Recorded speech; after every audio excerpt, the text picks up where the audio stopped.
بسم الله الرحمن الرحيم إنما السبيل على الذين يظلمون الناس ويبغون في الأرض بغير الحق أولئك لهم عذاب أليم. وقال الله تعالى في مقام آخر ولا تحسبن الله غافلا عما يعمل الظالمون انما يؤخرهم ليوم تشخص فيه الابصار صدق اللہ العظیم۔ گزشتہ چند ہفتوں سے کبیرہ گناہوں کا تذکرہ چل رہا ہے۔ قرآن کریم اور احادیث مبارکہ میں بعض گناہ ایسے ہیں کہ جن کے بارے میں نہایت سخت الفاظ میں وعیدیں بیان ہوئی ہیں۔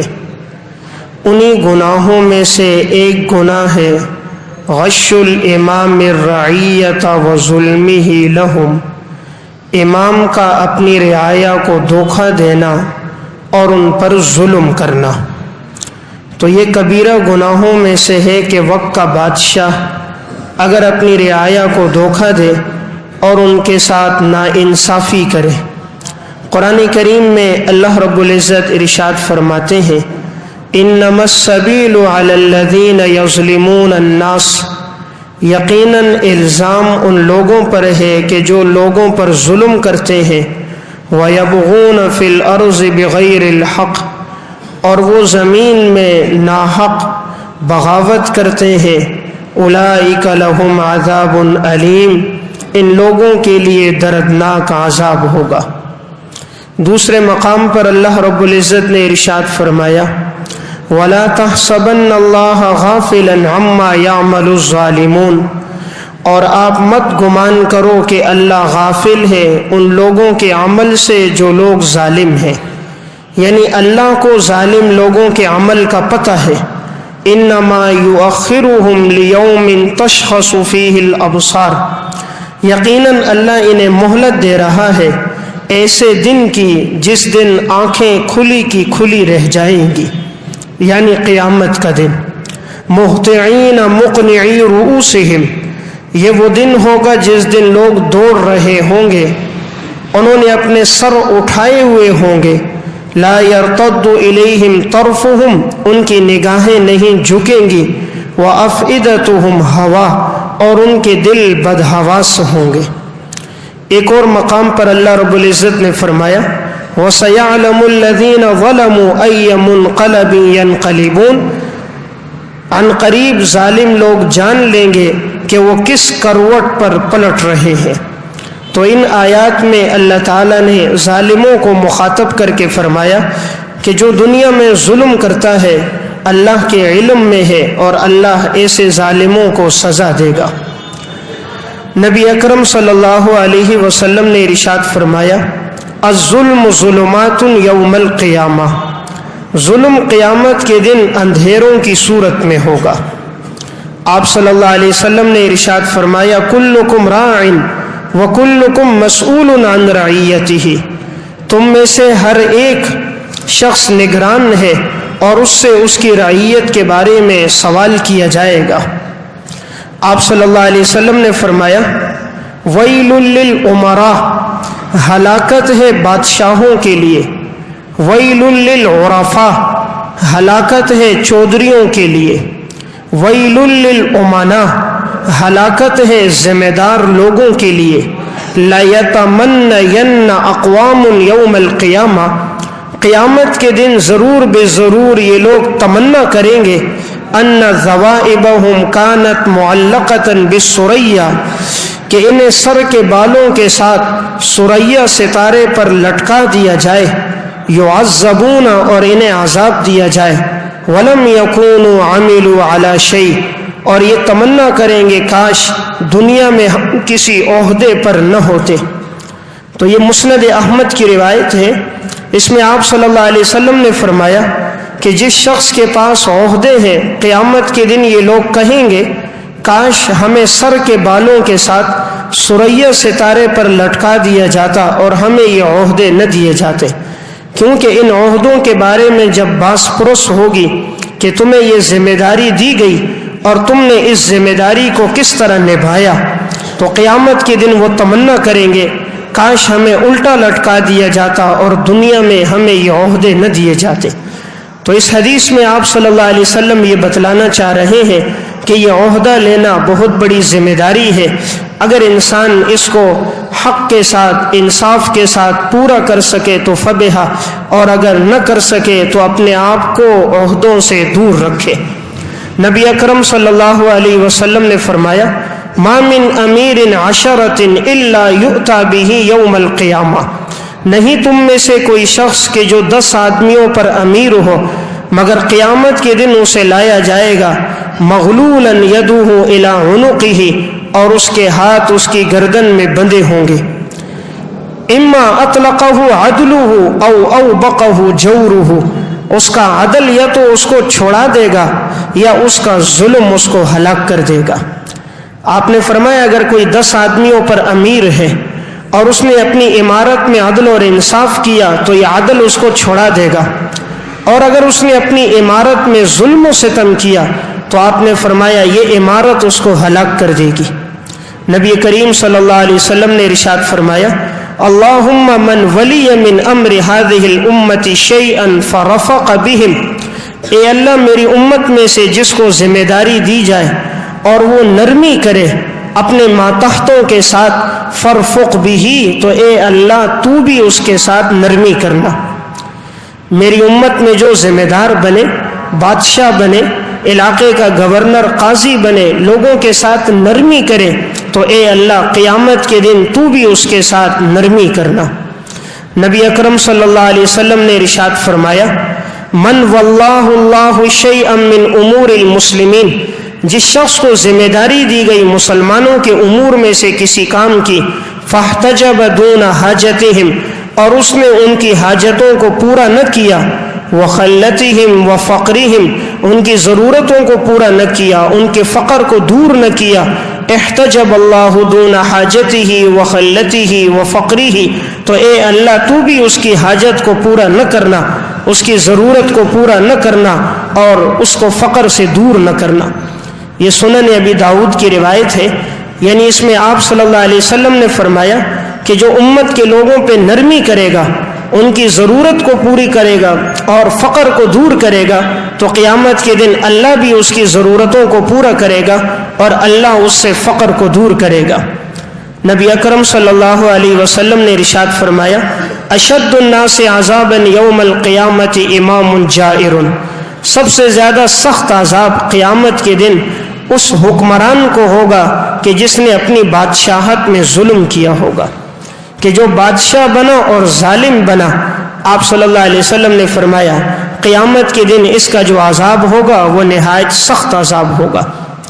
آپ صلی اللہ علیہ وسلم نے کعب ابن عجرہ کو مخاطب کر کے فرمایا اعیذک یا کعب ابن عجرہ من امراء، اے کعب ابن عجرہ میں تمہیں پناہ میں دیتا ہوں اس بات سے یکونون من بعدی، اس لیے کہ میرے بعد امراء آئیں گے، تم دیکھو گے، فصدقہم فی کذبہم، جس نے ان کی جھوٹی باتوں میں امراء کی تصدیق کی، وأعانہم علی ظلمہم، ظلم کی باتوں پر ان کی مدد کی، فلیس منی ولست منہ، اس کا مجھ سے کوئی تعلق نہیں، میرا اس سے کوئی تعلق نہیں، ولا یرد علی الحوض، اور یہ قیامت کے دن میرے حوض کوثر پر نہیں آئے گا۔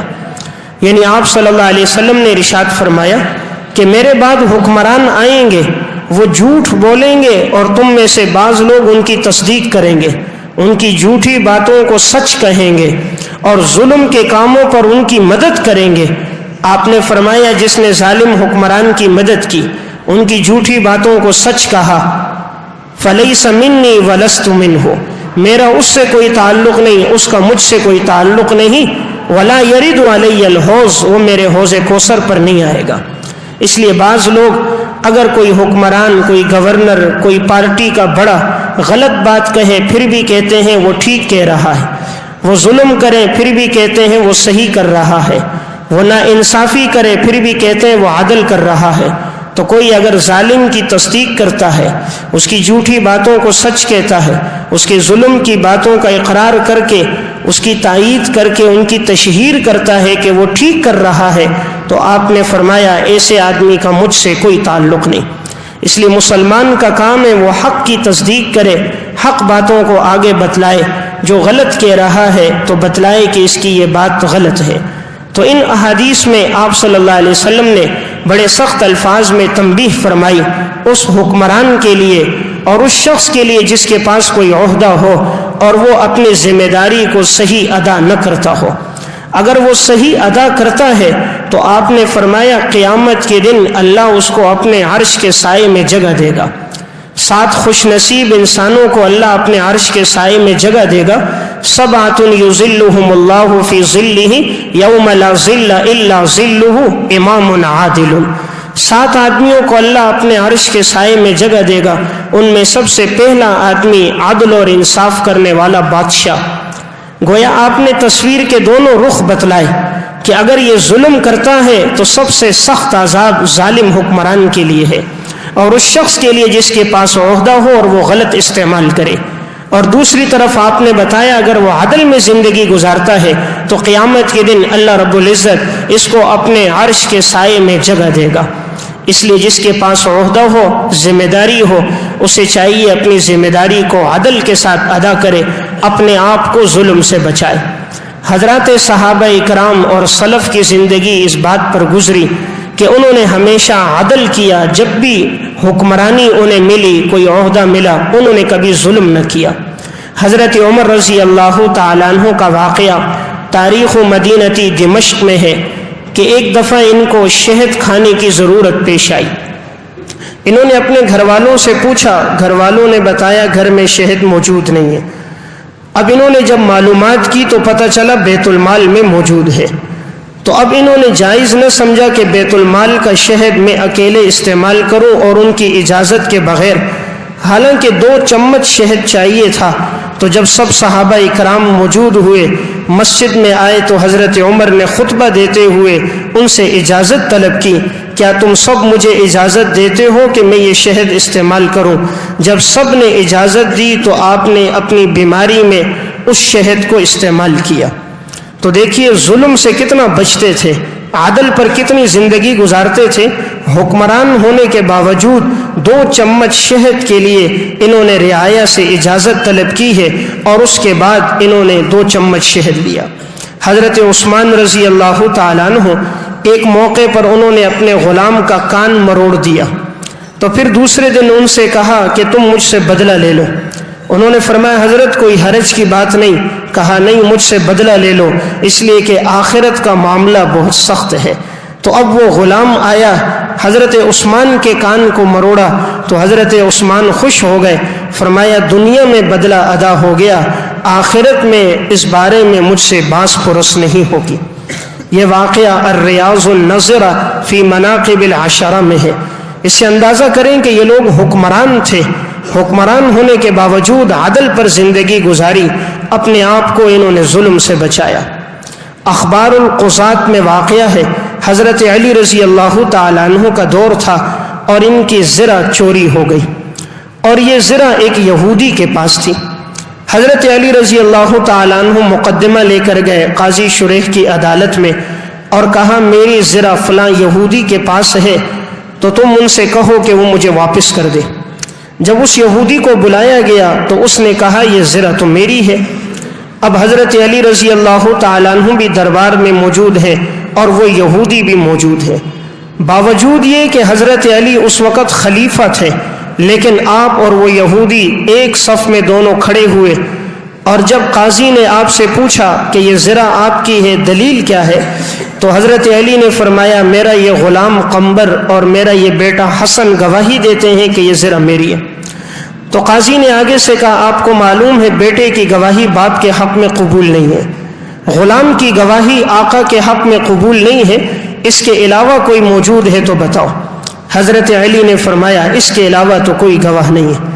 اب یہودی سے کہا تو قسم کھاتا ہے کہ یہ زرہ تیری ہے؟ تو اس نے قسم کھائی کہ ہاں یہ زرہ میری ہے۔ تو اب شریعت کے اصول کے مطابق البینۃ علی المدعی والیمین علی المدعی علیہ، گواہ مدعی کے ذمے ہوتے ہیں اور قسم مدعی علیہ کے ذمے ہوتی. تو مدعی علیہ نے قسم کھائی یہودی نے، تو زرہ اس کے حوالے کر دی گئی. جب یہ کمرہ عدالت سے باہر نکلے تو یہودی حضرت علی سے کہنے لگے مجھے کلمہ پڑھائیے، میں مسلمان ہوتا ہوں. حضرت علی نے پوچھا کیوں؟ کہا تمہارا دین سچا دین ہے، باوجود یہ کہ یہ زرہ تمہاری ہے تمہارے حق میں فیصلہ نہیں ہوتا، حالانکہ تم حکمران بھی ہو، میرے حق میں فیصلہ ہوتا ہے. تو اسلام میں قوانین پر عمل ہوتا ہے، اسلام میں عدل ہے، یہ نہیں دیکھا جاتا کہ یہ حکمران ہے یا بادشاہ ہے. اس فیصلے سے متاثر ہو کر یہودی مسلمان ہو گیا.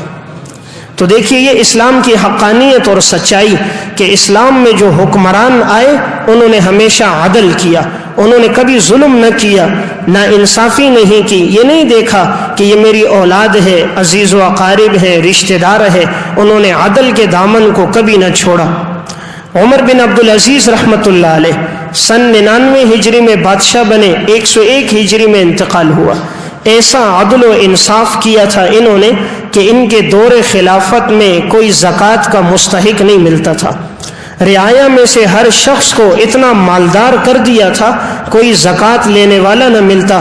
زکوٰۃ دینے کی باری آتی تو تلاش کرتے، پورے ملک میں زکوٰۃ کا مستحق کوئی نہیں تھا.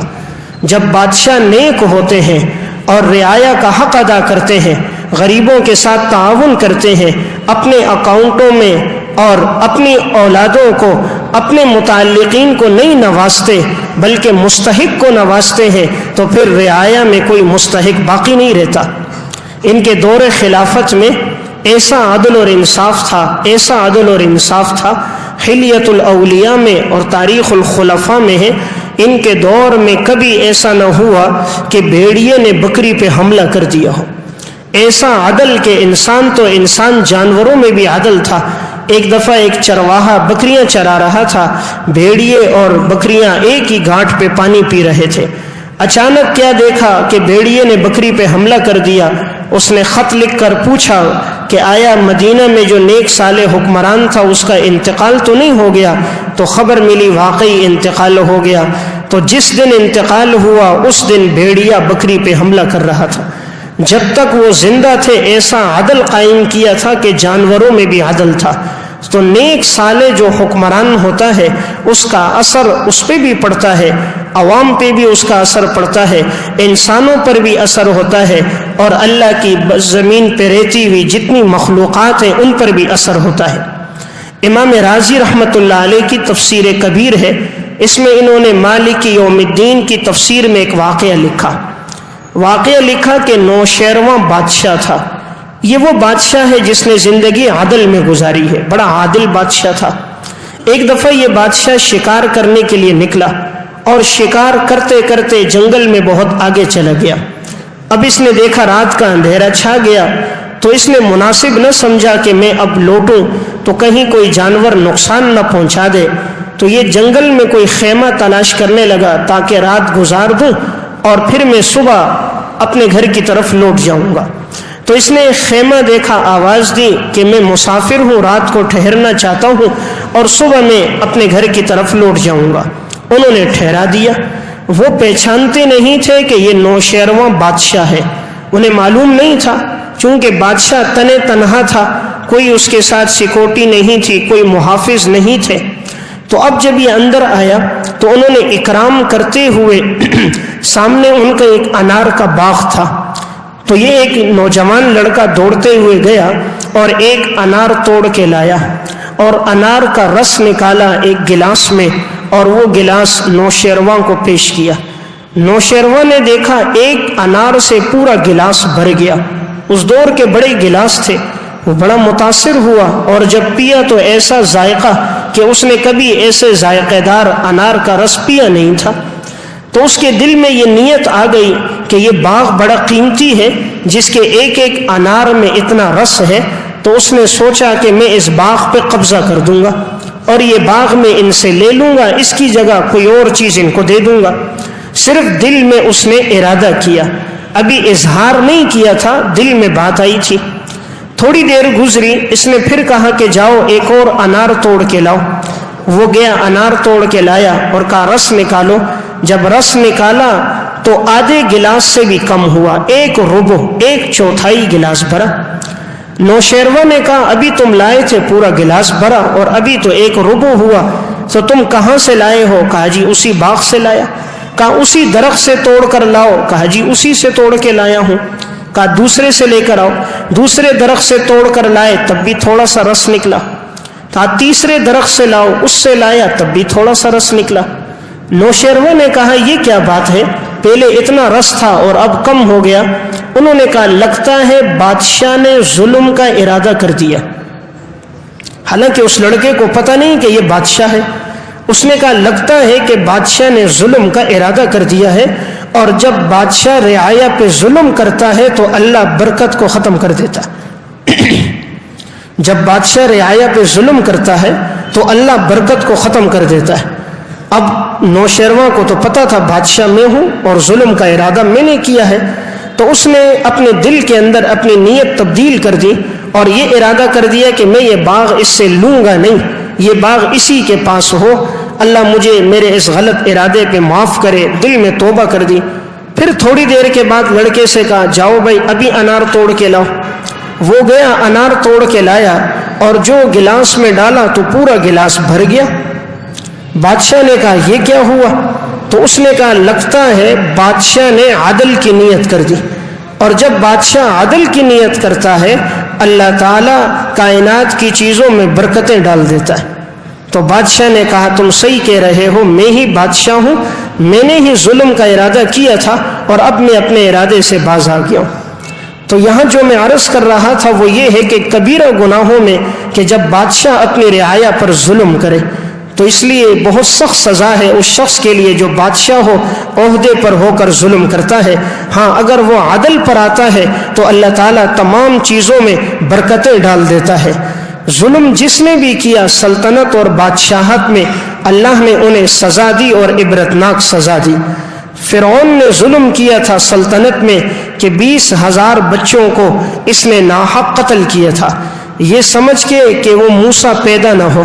جب اس سے نجومیوں نے کہا تھا ایک بچہ پیدا ہوگا جو تیری سلطنت کے لیے خطرہ بنے گا، تو اس نے بچوں کا قتل عام شروع کر دیا تاکہ وہ موسیٰ پیدا نہ ہو. لیکن اللہ نے اسی موسیٰ کی پرورش اسی فرعون کے گھر میں کی اور بتا دیا جسے ہم پالنا چاہیں رکھنا چاہیں اسے کوئی مار نہیں سکتا، اور جس کی ہم حفاظت کریں اسے کوئی نقصان پہنچا نہیں سکتا. تو فرعون نے ظلم کیا تھا، اللہ نے اس ظالم کو بھی سزا کیا دی. قرآن کریم میں اللہ فرماتے ہیں فَالْيَوْمَ نُنَجِّيكَ بِبَدَنِكَ لِتَكُونَ لِمَنْ خَلْفَكَ آیَةً، آج کے دن ہم تیری لاش کو باہر پھینکیں گے تاکہ تو آنے والے لوگوں کے لیے عبرت کا نشان بن جائے. وَإِنَّ كَثِيرًا مِّنَ النَّاسِ عَنْ آيَاتِنَا لَغَافِلُونَ، اور اکثر لوگ ہماری آیات سے غافل ہیں. تو اللہ نے فرعون کی لاش کو باہر پھینکا. آج بھی مصر کے عجائب گھر میں وہ محفوظ ہے اور لوگوں کے لیے عبرت کا نشان ہے. اسی طرح ایک ظالم نمرود بھی گزرا تھا جس نے ظلم کیا تھا، ابراہیم علیہ السلام کو آگ میں ڈالا تھا. اللہ نے اس ظالم کو بھی سزا دی کہ ایک لنگڑے مچھر کے ساتھ جو اس کے ناک میں داخل ہوتے ہوئے دماغ تک پہنچا تو وہی لوگ جو سجدہ کرتے تھے اب وہی آ کر جوتے اتار کے نمرود کے سر پہ مارتے ہیں. تو اللہ نے ظالم کو سزا دی. حضرت حسین رضی اللہ تعالیٰ عنہ کو شہید کرنے والے جتنے لوگ تھے دنیا میں سب کو سزا دے دی گئی. مختار بن ابی عبید ثقفی کا دور آیا، ایک ایک شخص کو چن چن کر اس نے قتل کر دیا. تو ظالم دنیا میں کوئی نہ بچا، ہر ظالم کو اللہ نے دنیا میں سزا دی ہے. اسی طرح ظالموں میں ایک گزرا حجاج ابن یوسف کہ جس نے اپنی گورنری میں بڑا ظلم کیا تھا. اس کا واقعہ ابن خلکان نے وفیات الاعیان میں نقل کیا. یہ اس امت کا وہ ظالم انسان تھا جس نے 1,20,000 افراد کو ناحق قتل کیا تھا، اور جب اس کا انتقال ہوا تو اس کی جیل میں 20,000 سے زائد لوگ مظلوم تھے جنہیں بے گناہ اس نے جیل میں ڈالا تھا. اس نے آخری قتل کیا تھا حضرت سعید ابن جبیر رحمۃ اللہ علیہ کا، اور اس کے بعد پھر یہ 15 دن زندہ رہا تھا اور پھر اس کا انتقال ہوا. سعید ابن جبیر اس امت کے بڑے نیک صالح متقی انسان تھے. حلیت الاولیاء میں پورا واقعہ موجود ہے. سعید ابن جبیر اس امت کے وہ شخص تھے جس نے 1 رکعت میں پورا قرآن پڑھا تھا. تو اس ظالم جب ان کو قتل کرنے لگا، سعید ابن جبیر کو لایا گیا اور یہ ان سے کہتا تھا میرے ہاتھ پر بیعت کر دو، انہوں نے انکار کر دیا۔ اس نے کہا میں تمہیں قتل کر دوں گا، اس نے کہا موت اور حیات اللہ کے ہاتھ میں ہے، تیرے قبضے میں نہیں ہے۔ حجاج کہنے لگا تیرا نام سعید نہیں، تیرا نام شقی ہے۔ سعید کا معنی نیک بخت، شقی کا معنی بدبخت۔ تو کہا تو نیک بخت نہیں ہے، بدبخت ہے۔ تو سعید بن جبیر مسکرا گئے، کہا میری والدہ کو زیادہ پتہ ہے کہ میں نیک بخت ہوں یا بدبخت، انہوں نے جو میرا نام رکھا ہے وہ ٹھیک رکھا ہے، اور کون بدبخت اور نیک بخت ہے یہ تو قیامت کے دن پتہ چلے گا، دنیا میں پتہ نہیں چل سکتا۔ یہ کہنے لگا میں ابھی تمہیں ذبح کر دوں گا۔ سعید بن جبیر مسکرانے لگے، موت اور حیات تو رب کے اختیار میں ہے، تو نے کب سے اپنی قدرت میں لے لیا ہے؟ اس نے کہا میں ابھی تمہیں قتل کرتا ہوں۔ جلاد کو بلایا اور نیچے چمڑا بچھایا قتل کرنے کے لیے۔ انہوں نے کہا مجھے 2 رکعت نماز پڑھنے کی اجازت دو۔ انہوں نے کہا اجازت ہے۔ سعید بن جبیر نے بڑی مختصر نماز پڑھی، 2 رکعت۔ نماز ختم کی، حجاج بن یوسف کہنے لگا میں نے تو سنا تھا تیری نماز بڑی لمبی ہوتی ہے اور تو 1 رکعت میں قرآن پڑھتا ہے، آج تو نے بڑی مختصر نماز پڑھی۔ سعید بن جبیر نے کہا اس لیے مختصر پڑھی، اگر نماز طویل کرتا تو یہ کہتا موت کے ڈر سے سعید نے نماز لمبی کر دی، اس لیے میں نہیں چاہتا تجھ جیسا ظالم آدمی اس پر خوش ہو جائے، تو میں نے اپنی نماز کو مختصر کیا۔ وہ کہنے لگا ابھی میں تجھے قتل کرتا ہوں۔ جب قتل کرنے لگا تو انہوں نے آگے سے کہا کہ میرا رخ بیت اللہ کی طرف کر دو، تاکہ اگر مجھے موت آئے اس حال میں آئے کہ میرا رخ بیت اللہ کی طرف ہو اور زبان پر کلمہ ہو۔ کلمہ شہادت پڑھا۔ جب حجاج قتل کرنے لگا تھا تو حجاج نے فوراً کہا کہ ان کا رخ بیت اللہ سے موڑ دو، دوسری طرف ان کا رخ کر دو۔ تو انہوں نے کہا وَلِلَّهِ الْمَشْرِقُ وَالْمَغْرِبُ فَأَيْنَمَا تُوَلُّوا فَثَمَّ وَجْهُ اللَّهِ۔ مشرق کی سمت بھی اللہ کی، مغرب کی جہت بھی اللہ کی، تم جہاں بھی رخ کرو تمہارا رب موجود ہے۔ حجاج نے کہا اس کو زمین کے بل لٹا دو، زمین کے بل لٹاؤ اور اس طرح اسے قتل کرو جس طرح جانور کو ذبح کیا جاتا ہے۔ انہیں زمین کے بل لٹا دیا گیا۔ انہوں نے قرآن کی آیت پڑھی منہا خلقناکم وفیہا نعیدکم ومنہا نخرجکم تارۃ اخری۔ ہم نے انسان کو زمین سے پیدا کیا، ہم زمین میں اس کو لوٹائیں گے اور پھر زمین سے قیامت کے دن ہم اس کو دوبارہ اٹھائیں گے۔ حجاج کہنے لگا آج تو تجھے سارا قرآن یاد آ گیا۔ سعید مسکرا گئے، فرمایا یہ قرآن مجھے پہلے سے یاد تھا۔ حجاج نے جیسے ان کو قتل کرنے لگا اس سے کہا ایک وار میں ان کا سر قلم کرو۔ اس وقت انہوں نے آسمان کی طرف ایک نگاہ اٹھائی اور سعید بن جبیر نے کہا اے اللہ، اس ظالم نے دھرتی پہ بڑا ظلم کر دیا ہے، ناحق لوگوں کا بہت قتل عام کر دیا، آج کے بعد اس کو یہ اتنا موقع نہ دینا کہ کسی اور کا خون بہائے۔ اے اللہ میرا یہ خون آخری خون ہو، میرے بعد دھرتی پہ اس کو یہ مہلت نہ دینا کہ کسی اور کو ناحق قتل کرے۔ سعید بن جبیر نے یہ جملہ کہا، اس نے حکم دیا، سعید بن جبیر کو قتل کر دیا گیا۔ جیسے قتل کیا تو ان کی گردن سے خون فوارے کی صورت میں نکلا اور حجاج کے تخت کے نیچے پھیل گیا۔ حجاج نے اطباء کو بلایا، کہا میں نے اتنے لوگوں کو قتل کیا، کسی کے خون میں دھار نہیں تھی لیکن ان کے خون میں دھار موجود تھی، وجہ کیا ہے؟ انہوں نے کہا تم نے جتنوں کو قتل کیا وہ سب موت سے ڈر گئے تھے اور یہ موت سے ڈرتا نہیں تھا۔ جتنوں کو قتل کیا وہ موت سے گھبرا گئے تو ان کا خون خشک ہو گیا، اس کے دل میں تمہارا ڈر کوئی نہیں تھا، یہ موت سے خوف زدہ نہیں تھا، اس لیے اس کے خون میں دھار موجود تھی۔ اور جب انہوں نے سعید بن جبیر کو شہید کیا تو اللہ نے پھر اس ظالم کو بھی کبھی سکون نہ دیا۔ رات کو سوتا تو سعید ابن جبیر خواب میں آتے، انہیں گریبان سے پکڑتے اور کہتے تو نے مجھے کس جرم کی پاداش میں قتل کیا؟ ایک دم اس کی آنکھ کھل جاتی، پھر اسے نیند نہیں آتی تھی۔ 15 دن کے بعد اس کا انتقال ہوا ہے۔ وفیات الاعیان میں ہے کہ ایسی حالت اس کی ہو گئی کہ اپنے اندر اس کو ہمیشہ درد محسوس ہوتا کہ کوئی اندر سے اس کو کاٹ رہا ہے۔ اس نے اطباء سے کہا کوئی چیز مجھے اندر سے کاٹ رہی ہے، تو اطباء نے گوشت کا ٹکڑا لیا اور اسے ایک مضبوط دھاگے کے ساتھ باندھا اور ان سے کہا اس کو نگلو، تو یہ نگلتے گئے اندر تک۔ جب اس کو کھینچ کر باہر دوبارہ نکالا تو دیکھا گوشت کی اس بوٹی کے ساتھ کیڑے ہی کیڑے لگے ہوئے تھے۔ اللہ نے اس کی زندگی میں اس کے جسم میں کیڑے ڈال دیے تھے، اسے کسی پل چین اور سکون نہیں آتا تھا۔ حالت اس کی یہاں تک ہو گئی کہ اس کو سخت سردی لگتی تھی اور آگ کی انگیٹھیاں اس کے دائیں بائیں ہوتی تھی۔ آگ سے اس کا جسم جل جاتا تھا اور اس کو پتہ نہیں چلتا تھا جسم پر آگ کے جلنے کے نشانات ہو گئے تھے۔ نہ رات کو سکون نہ دل کو اطمینان۔ حسن بصری رحمۃ اللہ علیہ کے پاس گیا اور اس سے کہا کہ دیکھو میری یہ حالت ہو چکی ہے، چین اور اطمینان ختم ہو گیا ہے۔ انہوں نے کہا میں نے تجھے نہیں روکا تھا کہ نیک بندوں پر ہاتھ نہ بڑھانا، اللہ کے نیک لوگوں کو تکلیف نہ پہنچانا، لیکن تو باز نہیں آتا تھا، اب تو اللہ کی گرفت میں آیا ہے۔ تو یہ حسن بصری سے کہنے لگا میں تم سے یہ نہیں کہتا کہ دعا کرو اللہ مجھے شفا دے، بس یہ دعا کرو اللہ مجھے موت دے دے، اللہ مجھے موت دے دے، یہ تکلیف میں برداشت نہیں کر سکتا ہوں۔ 15 دن کے بعد انتہائی سخت تکلیف میں پھر حجاج کا انتقال ہوا، اور جب حسن بصری کو پتہ چلا تو اس نے شکر کے طور پہ سجدہ کیا کہ یا اللہ تیرا شکر ہے کہ ظالم کا انتقال ہوا۔